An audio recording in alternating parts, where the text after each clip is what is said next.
Shabbat Shalom. I would like to speak and read a couple of verses from Jeremiah 15.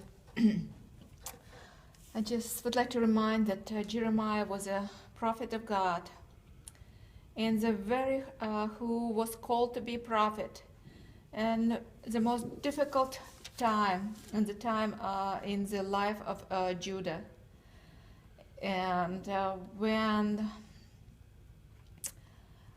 idolatry and turning away from the Lord really got its peak. And the Lord called him to be his mouthpiece and speak to the people, if they will hear or not to hear. And here the Jeremiah has to carry that ministry. In the chapter 15, Lord speak to the Jeremiah and saying, I will make them a horror to all the kingdoms of the earth because of what Manasseh, the son of Hezekiah, king of Judah, did in Jerusalem. And we just have to remind that it was a lot of wickedness was happening in the land, even to the point that children were burned and being sacrificed on the altars. And this is parallel with America, where we're sacrificing for the pleasure, our children, in bringing them and aborting them in the abortion clinics. This is the same picture, because God will deal with every nation, would it be America or any other nation, the same way as he deal with Israel or Judah. Every nation which will turn its back on the living God, God of Abraham, Isaac, and Jacob. God, even though he is merciful God, but he is just God, he has to discipline that nation. And he was saying back then, who will have pity on you, Jerusalem, and who will grieve for you? And the answer which Lord gives by himself, that there is nobody, because you turn backward. And I have stretched my hand against you and destroy you, because I'm very relenting. And Jeremiah was saying that I'm a man of war, because I'm a man of strife, contention, because he knew that he has to face whole nation, a really whole nation. But face it and speak a truth. He couldn't speak anything else but the truth, because the message of God was burning in him. And Lord was saying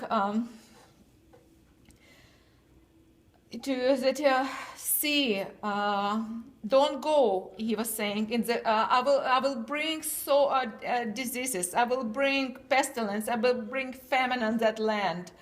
And people will perish by the sword of famine. But don't enter in the house of mourning, because my steadfast love and mercy was removed from these people. Don't go in the house of feasting, and don't eat, don't drink there, because it will come to the end. It will come to the land very soon, and they're not going to hear the voice of bridegroom or voice of bride. And he was saying, when you tell these people, Lord said, all this word which I say to you, why has Lord pronounced all this great evil against us?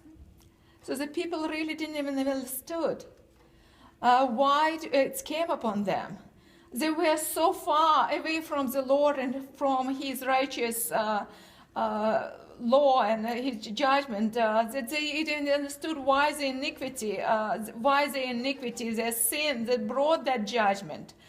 What is the sin that we have committed against the Lord? They're gonna ask Jeremiah, and you have to answer. And that the same answer will be to every nation, and the same it will be for America. Our fathers have forsaken me, declares the Lord. They have gone after other gods and have served and worshipped them, and have forsaken me, have not kept my law. And because you have done worse than your father, for behold, every one of you follows his stubborn, evil will, refusing to listen to me. Therefore, I will hurl out of this land into the land that neither you nor father have known. Therefore, they shall serve other gods day and night, for I will show you no favor. But with God, we all of us see that his heart is aching.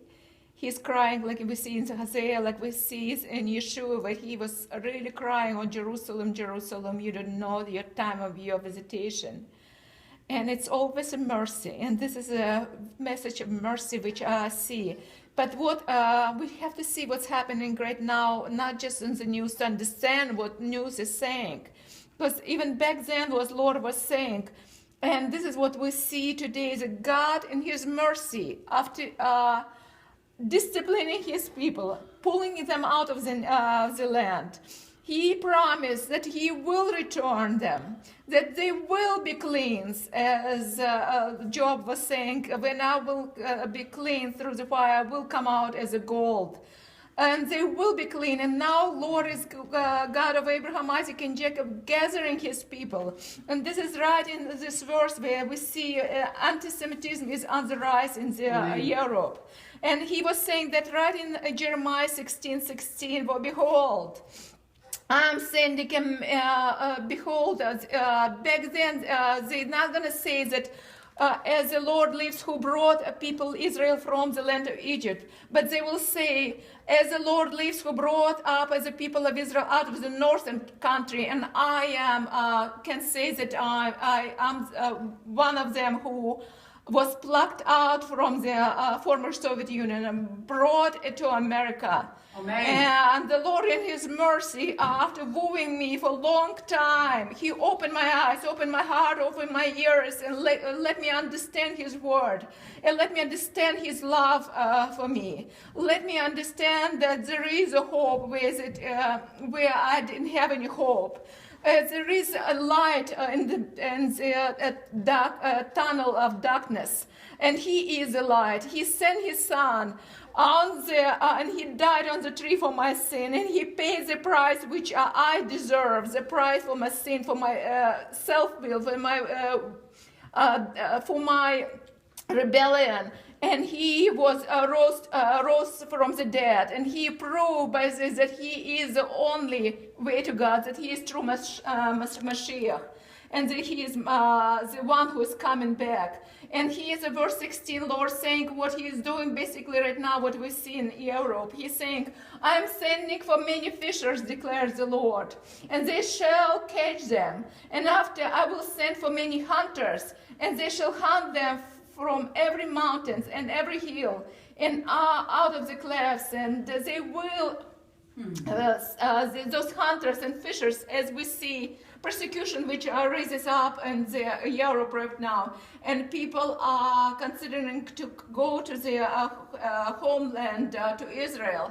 This is besides, we have to see the hand of the Lord on his people still, that he is gathering his people into Israel. He's gathering them in the land which he promised to return for his own name's sake. Amen. Not for them, not for me, but his own sake, because he will prove his holiness, because even we are unfaithful. He is faithful to his covenant to Abraham, Isaac, and Jacob. He is proving that he will pour out his spirit on them and clean them in the fire. And we just have to have eyes to see and ears to hear and understanding heart to see what God is doing. In the name of Yeshua, I pray.